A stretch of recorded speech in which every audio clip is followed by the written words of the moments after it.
The morning they let him go, Daniel Reeve had a thermos of coffee in one hand and a wrench in the other, and he was thinking about whether Nora had eaten breakfast. She probably hadn't. She was 8 years old and deeply committed to the idea that cereal was optional on school days, and he had forgotten to check before he left the house at 5:15. He was still thinking about this. The uneaten cereal, the bowl still sitting on the counter probably, when his supervisor asked him to step into the office at the end of the shift. The office smelled like cart cleaner and old coffee. There were 2 men Daniel didn't recognize sitting beside his supervisor, and none of them stood when he came in. That was the first thing he noticed.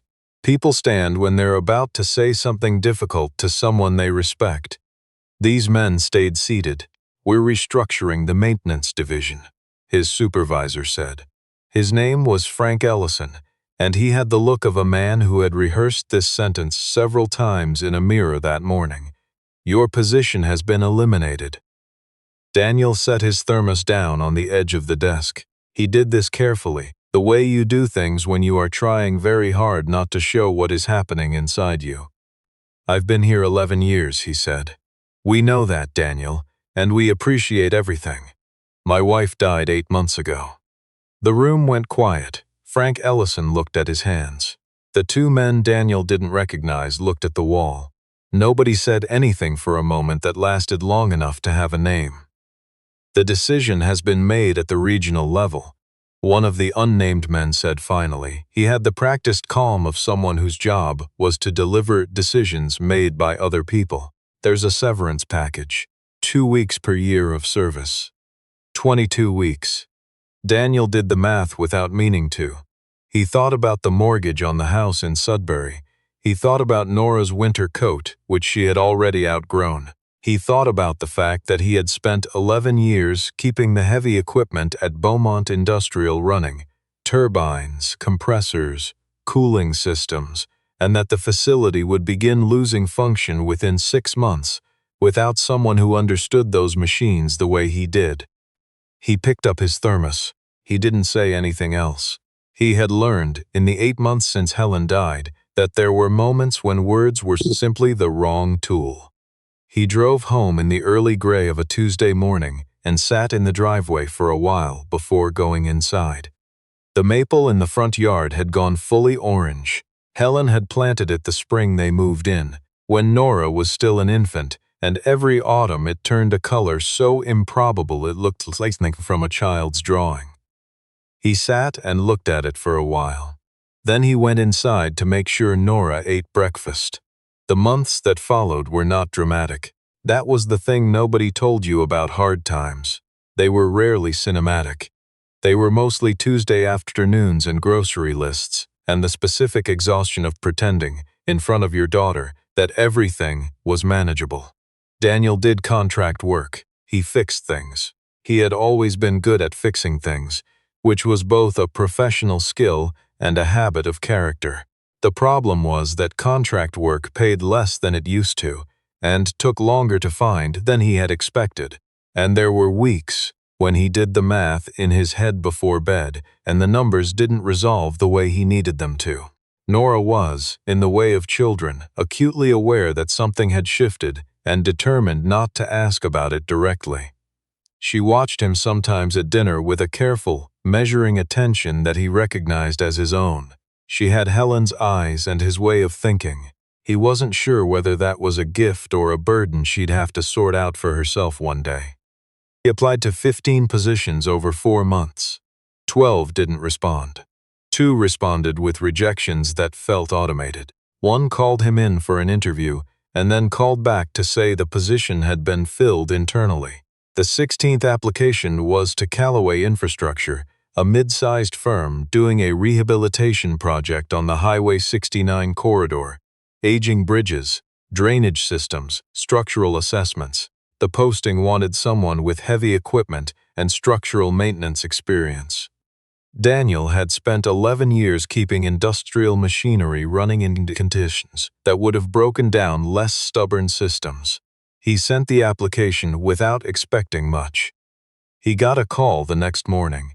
The project office was in a converted warehouse on the south end of Sudbury, and on the morning of his first day, Daniel arrived 7 minutes early and stood outside long enough to drink half his coffee and feel slightly ridiculous about how much he wanted this to go well.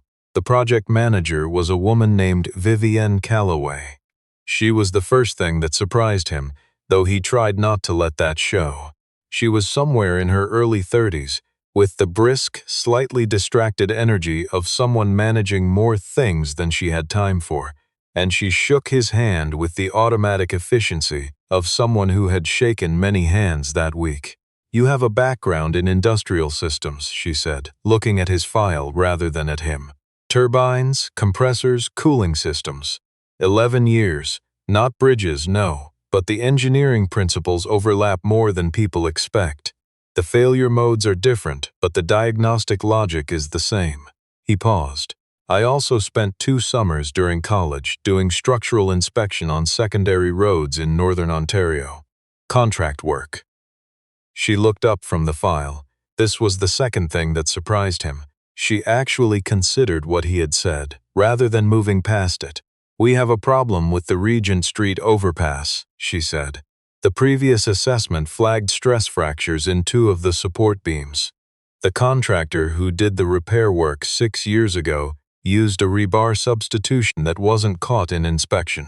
We need someone who can look at it fresh and tell us whether the repair holds or whether we need to close the bridge.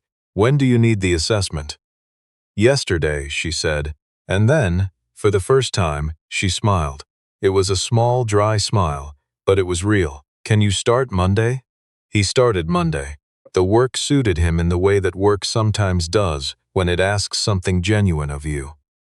The Regent Street overpass was a problem worth solving, not because of what it represented, but because it was real and specific, and the consequences of getting it wrong were serious.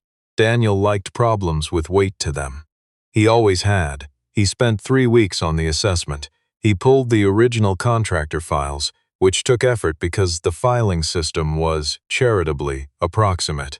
He compared the rebar specifications with what had actually been installed, which required a combination of physical inspection and some creative inference. He wrote a report that was 42 pages long, and that he had condensed from an earlier draft that was 96 pages long, because Vivienne had said at their second meeting, without particular judgment, "If I have to read past page 50, I lose confidence in the conclusion." The conclusion was that the repair held, but barely. 2 of the substituted sections were within acceptable tolerances, 1 was not. He recommended a targeted intervention rather than full reconstruction, which would save the project approximately $400,000 and 8 weeks of timeline. Vivienne read the report in the time it took Daniel to drink a cup of coffee in the project office kitchen. She came back out, set the report on the table between them, and said, "This is good work." He nodded. "The original contractor is going to push back," she said. "They have a relationship with the regional office. The measurements are documented. The substitution is in the files." "I know." She looked at him for a moment, not the evaluating look of a supervisor, but something more direct. "I'm telling you it's going to get uncomfortable, and I want you to know I won't ask you to soften it." He looked at her. "I wouldn't." "I know," she said again. It was a small exchange, but Daniel drove home that evening thinking about it in a way that took him a while to understand. It was the last part, "I know," and the certainty with which she had said it. They developed a working rhythm over the following months that was, in the way of these things, partly professional and partly something else that neither of them named. She brought problems to him that the engineers on staff had been circling without resolving. He fixed them. She found this, he understood, genuinely surprising. Not because she had doubted his competence, but because she had grown accustomed to people providing adequate work and was not prepared for someone who provided complete work. He was not unaware of her. He would have had to be a different kind of person to be unaware of her. But he was also a 41-year-old widower with a 9-year-old daughter and 11 months of financial recovery still ahead of him, and some things had to be held at the appropriate distance. Nora asked about her once. It was at dinner. Pasta with the jar sauce that Helen had always said was cheating, but that Nora had loved since she was 4, so Daniel continued buying it, and Nora was doing the thing she did where she appeared to be focused on her food while actually processing something at some depth. "The woman you work with," Nora said. "Is she nice?" "She's professional," Daniel said. Nora ate a piece of pasta. "That's not the same thing." He looked at his daughter across the dinner table and thought, not for the first time, that she was going to be considerably more perceptive than was convenient. "She's good at her job," he said, "and she's fair. That's rarer than it sounds." Nora seemed to accept this. Then, after a pause, in the voice she used for questions she had been working up to, "Do you like her?" Daniel took a moment before answering. "She's a good person to work with." Nora's expression communicated, with considerable precision, that she found this answer inadequate, but was willing to table the matter for now. The Regent Street report did get uncomfortable, exactly as Vivienne had predicted. The original contractor was a company called Barton Civil, and they had done work in the region for 30 years and had the kind of institutional familiarity with local government that passes, in certain circles, as a form of credibility. When Daniel's report was filed with the Regional Infrastructure Office, Barton Civil's president, a man named Raymond Barton, requested a review meeting. He brought 2 engineers, a lawyer, and a printed copy of the report with sections highlighted in yellow. Daniel attended the meeting with Vivienne. He sat across the table from Raymond Barton and the 2 engineers and the lawyer, and answered every question with the same patience he applied to mechanical diagnostics. Precisely, without concession to what the person asking wanted to hear. The substitution was within industry practice at the time. One of Barton's engineers said, "The specification in the original contract was not ambiguous," Daniel said. "The installed rebar is documented. The deviation is documented. The current stress load on the non-conforming section is documented. None of those facts change based on what was standard practice." The lawyer began to say something about the scope of the original inspection mandate. Daniel picked up the relevant page of his report and read from it. He did this without inflection, which was more effective than any amount of emphasis would have been. Vivienne, across the table, said nothing. She didn't need to. The meeting ended without resolution, which meant, in practical terms, that the facts held. Afterward, in the parking lot, she said, "You've done this before." "What?" "Sat in a room where someone wanted you to say something different than what was true, and didn't." He looked at her. The afternoon was cold, the particular cold of northern Ontario in November that gets into your collar and stays there. "Once or twice," he said. She looked at him for a moment. Then she said, "I'd like to buy you dinner. Not for the report? Just dinner." He said yes. He wasn't entirely surprised, but he said yes in the way you say yes to things you have been hoping for, without quite admitting it to yourself. The restaurant was small, a pasta place that had been on Elm Street since before either of them could remember, with the kind of menu that didn't change because it didn't need to. They talked about work first, which was comfortable, and then about other things, which was less comfortable and better. She told him she had grown up in Toronto and moved north for the project, and was not sure yet whether she intended to stay. He told her about Helen without meaning to, or rather he mentioned Nora, and she asked, and the explanation required context. "I'm sorry," she said, when he had given her enough of it. "It's been a year," he said. Then, "That's not how grief works, I know, but it's been a year. Things are different than they were." She looked at him without the careful, managed sympathy that people sometimes applied to this subject like a careful coat of paint. She just looked at him. "What's she like?" she asked. "Nora." He thought about this for a moment. "She has opinions," he said, "very specific opinions. About breakfast foods, mostly, and also about which problems are worth getting upset about and which ones aren't." "Who taught her that?" "Her mother," he said. And then, after a pause, "And me, I think. A bit."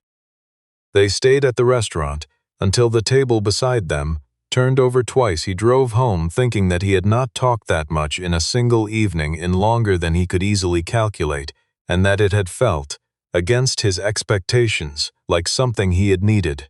3 months in, she said, "I want you to meet my father." They were standing in the project office at the end of a long Friday. She said it the way people say things they have been rehearsing for a while without appearing to rehearse, quietly, looking at the project map on the wall rather than at him. "Your father," Daniel said. "He's coming to Sudbury next weekend. He wants to meet the people I work with." A pause. "He always says that, but this time I think he means you specifically." He was quiet for a moment. "What does he do?" "He runs a construction firm, based in Hamilton. Barton Civil is one of their subsidiaries." Daniel went still. The name landed in the room between them and stayed there. Barton Civil. The company he had spent 2 meetings methodically dismantling the credibility of. The company whose substitution work on the Regent Street overpass had been documented, filed, and reported to the regional office. The company that was currently in a dispute with Callaway Infrastructure about the cost of the remediation work. "Your father," he said again. His voice was even. He was working to keep it even. "His name is Gerald Callaway," she said, and now she turned from the map and looked at him. She was watching him with a careful, still attention, as if she understood what she had just said and was waiting for what happened next. "He founded this company. He gave me the project to run." Daniel picked up his jacket from the back of the chair. He put it on slowly. "Did you know?" he said. Not angry, just needing to know. "I found out 2 weeks ago," she said, "when he told me he wanted to visit. I looked up the Barton Civil connection. I hadn't." She stopped. "I run this project independently. The subsidiary relationships are managed at the holding company level. I genuinely didn't know." He looked at her. He had spent 11 years learning to read the structural integrity of things, to distinguish between what held and what was presenting the appearance of holding. He looked at her the way he looked at things he needed to understand. She was telling the truth. He could see it, the way you see some things not because you are looking for them, but because they are plainly there. "I have to think," he said. "I know," she said. He went home. He sat in his kitchen in the dark for a while, which was a habit he had developed in the months after Helen died. Not dramatic, just quiet, just thinking without the television or the radio making noise over the top of the thinking. What he kept coming back to was the distinction between the thing that was true and the thing that felt true. It was true that Gerald Callaway's name was attached to Barton Civil. It was also true that Vivienne had been the person who hired him, who had told him she wouldn't ask him to soften his findings, who had sat across the table from her father's company's engineers and lawyers and said nothing while Daniel held the line. He thought about this for a long time. He met Gerald Callaway on a Saturday morning in the lobby of the hotel on Paris Street. Gerald was a man in his late 60s, tall in the way of men who had once been taller, and were compensating for what time had taken with a particular quality of stillness. He shook Daniel's hand with the grip of someone who had been using handshakes as measurements for 50 years. "I hear you did good work on the Regent Street assessment," Gerald said. "It needed doing," Daniel said. They sat at a table by the window. Vivienne was there, quiet in a way Daniel had not seen before, watching, like someone who wasn't sure what she was about to witness. "Barton Civil is a problem I've been aware of for 2 years," Gerald said without preamble. "The subsidiary relationship is old. The practices are older. The report you wrote gave me what I needed to move on it." Daniel looked at him. "You're restructuring Barton. I'm ending the relationship. The construction division is being reviewed. The principals involved in the Regent Street work have been notified." He paused.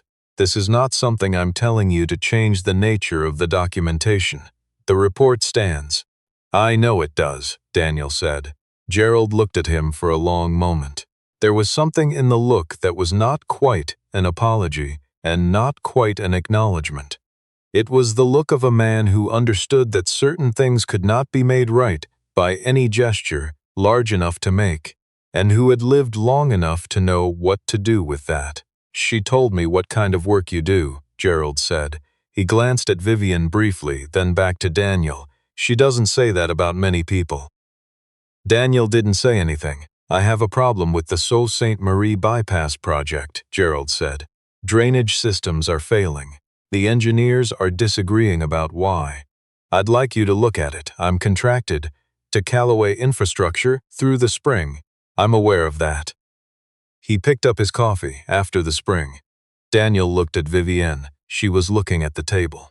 Her expression was careful and private, which was, he had learned, what she looked like when she was feeling something she hadn't decided what to do with yet.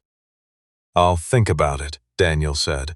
On the drive back, Nora was in the passenger seat eating a granola bar she had produced from somewhere in her coat pocket, which Daniel chose not to question.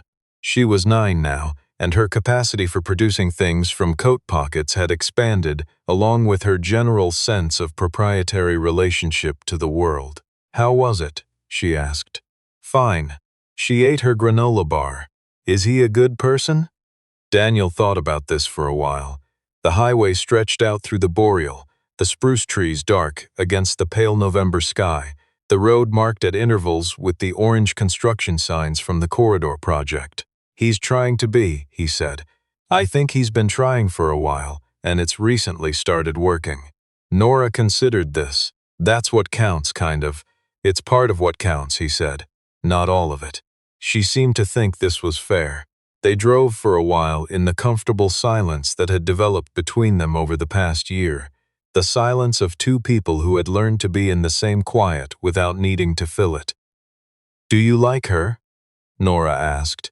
She was looking out the window. She said it the way she said things that were actually very serious in a light tone, so there was room to not answer if he needed that. He didn't need that. Yes, he said. Nora nodded once, slowly, with the deep satisfaction of someone whose hypothesis has been confirmed by evidence she gathered some time ago. Okay, she said. Good. The remediation work on the Regent Street overpass was completed in March, 4 weeks ahead of schedule. The regional office issued a notice of compliance. Daniel attended the sign-off meeting, which was brief and procedural, and afterward stood on the bridge for a while in the early March cold, looking down at the creek that ran beneath it, which was beginning to move again as the ice broke up. There is a specific quality to a thing that has been properly fixed. Not repaired over, not worked around.